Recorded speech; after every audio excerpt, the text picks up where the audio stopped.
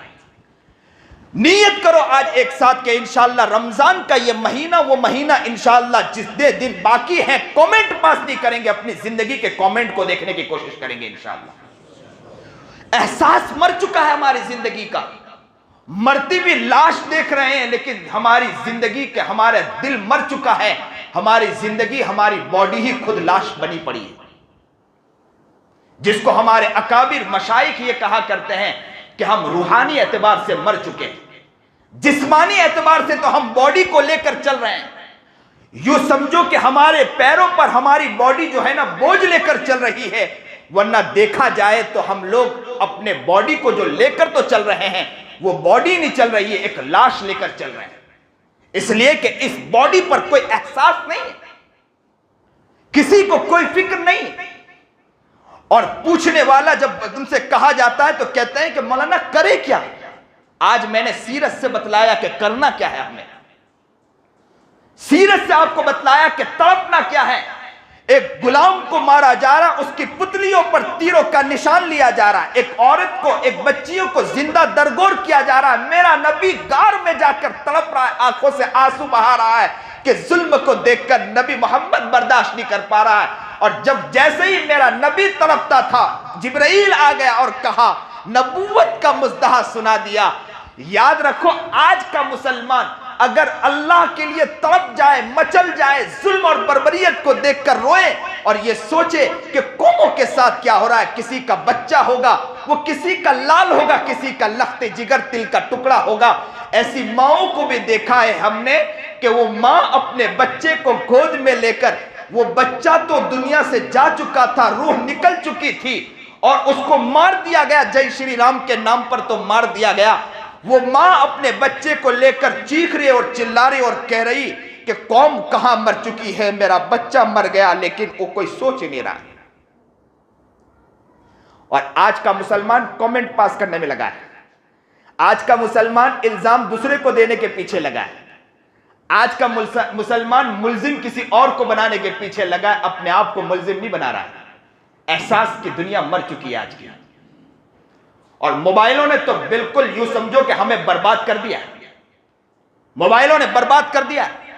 What's app کے ہم بادشاہ بن چکے ہیں آج کے دور میں، ایسے واٹس ایپ کے بادشاہ بن چکے ہیں کہ سب سے بڑی جنگ ہم لڑ رہے ہیں، کوئی اور نہیں لڑ رہا ہے۔ واٹس ایپ کے ذریعے جتنے بڑے مجاہد آج کا نوجوان، باہر تو گناہ، باہر تو غفلت، دل میں کوئی احساس نہیں، دل میں کوئی احساس جگانا نہیں، دل میں کوئی خیال نہیں، بس ہلکا سا واٹس ایپ پر انگلی گھمائی اور مجاہد بن کے گھوم رہے ہیں اور کہہ رہے ہیں کہ ہم ہی مرد قلندر۔ مسلمانوں جاگنا ہوگا، احساسات کو پیدا کرنا ہوگا۔ نیت کرو کہ آج انشاءاللہ، آج ہمارے دل میں خیال آیا ہے، حقیقی بات آئی ہے، اپنے احساسات کو انشاءاللہ جگائیں گے انشاءاللہ۔ مردہ دل کو اب سے انشاءاللہ زندہ کریں گے انشاءاللہ، مردہ دل کو زندہ کریں گے۔ ہمارے اکابر نے اس کا بھی طریقہ بتلایا کہ مردہ دل کو زندہ کیسے کیا جائے۔ اکثر اکیلے چلنا بہت مشکل ہوتا ہے، ایسے وقت میں مشائخ سے اپنے آپ کو جوڑ لینا چاہیے، کسی اللہ والے سے اپنے آپ کو جوڑ لینا چاہیے۔ تو میں آپ سے یہ کہتا ہوں کہ آپ کا جہاں دل لگے اپنے اللہ والوں سے جڑ جائیں، اپنے اکابر سے جڑ جائیں، مشائخ سے جڑ جائیں، اور مشائخ سے جڑنے کے بعد اپنی زندگی کو پیاری زندگی بنانا شروع کریں۔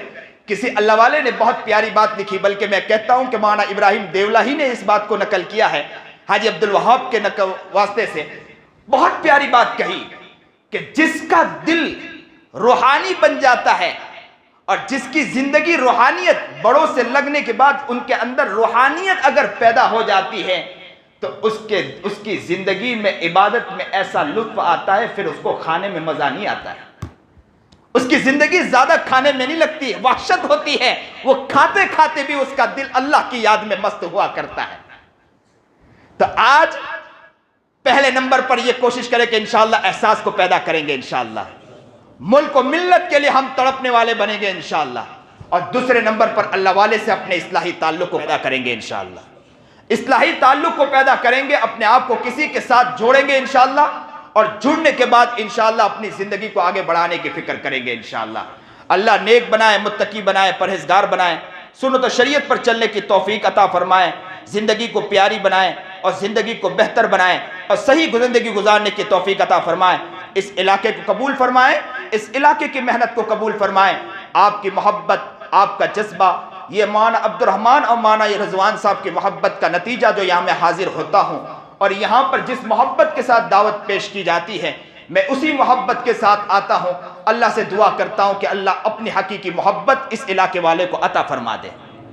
آج نیت کرو کہ انشاءاللہ زندگی کو بدلیں گے، جو کچھ دن ہیں وہ کچھ دن کو صحیح گزارنے کی کوشش کریں گے انشاءاللہ۔ ملک کا درد ہماری زندگی میں انشاءاللہ پیدا کریں گے، قوم کا درد ہماری زندگی میں پیدا کریں گے، احساسات کو اپنی زندگی میں پیدا کریں گے انشاءاللہ، اور باڈی کو مردہ لے کر چلنے کی کوشش نہیں کریں گے، باڈی کو صحیح معنی میں زندہ کرنے کی کوشش کریں گے۔ آج سمجھ جائیں، آج کی بات سے آپ کو یہ بات معلوم ہوئی ہوگی کہ ہماری باڈی ابھی تک کے لاش بن کے چل رہی ہے، ہماری باڈی حقیقی معنی میں زندہ نہیں چل رہی ہے۔ اگر انشاءاللہ زندہ چلانا چاہتے اس جسم کو تو ہمیں اپنے آپ کو بدلنا ہوگا، اپنی سوچ کو تبدیل کرنا ہوگا۔ اللہ نے جو بات کہلائی ہے، پیاری بات آئی ہے، حقیقی بات آئی ہے، اللہ اس پر ہمیں عمل کرنے کی توفیق عطا فرمائے، اللہ صحیح زندگی گزارنے کی توفیق عطا فرمائے۔ وآخر الدعوانا ان الحمدللہ رب العالمین۔